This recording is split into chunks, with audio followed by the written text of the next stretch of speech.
ইরানের উপরে হামলা হলো। এই ইরানের উপরে হামলা কারা করলো? ইসরায়েল এবং আমেরিকা।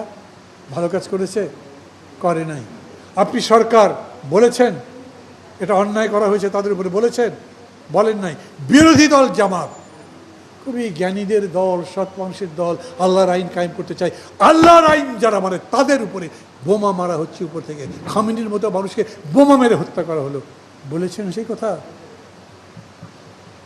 কাঠামোগত পরিবর্তন আর সংস্কারের কথা বড় বড় করে বলছেন, কিন্তু জীবন যেখানে, সেই জীবনের সাথে আপনি আপোষ করে ফেললেন।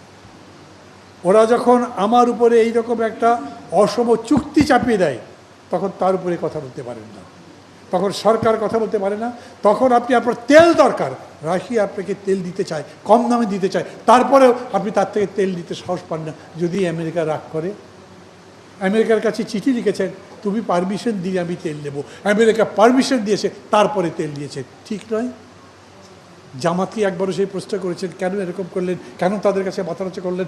ভারতের সাথে 25 বছরের চুক্তিকে গোলামের চুক্তি বলে দেশ কাঁপিয়ে দিয়েছিলেন, অথচ এখন যেটা হলো সেই নিজে একটা কথাও বলেন না।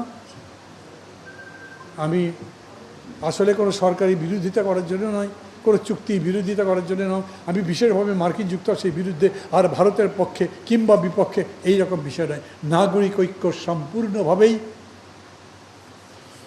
তা বললে পরে আবার মনে হবে যে প্রধানমন্ত্রীর কথা বলছি, না সেরকম নয়। আসলেই আমরা দেশের স্বার্থকে সবার উপরে স্থান দিতে চাই, কিন্তু দেশের স্বার্থকে উপরে স্থান দিতে গিয়ে আমি অন্য দেশের স্বার্থকে নস্যাৎ করে দিতে চাই না।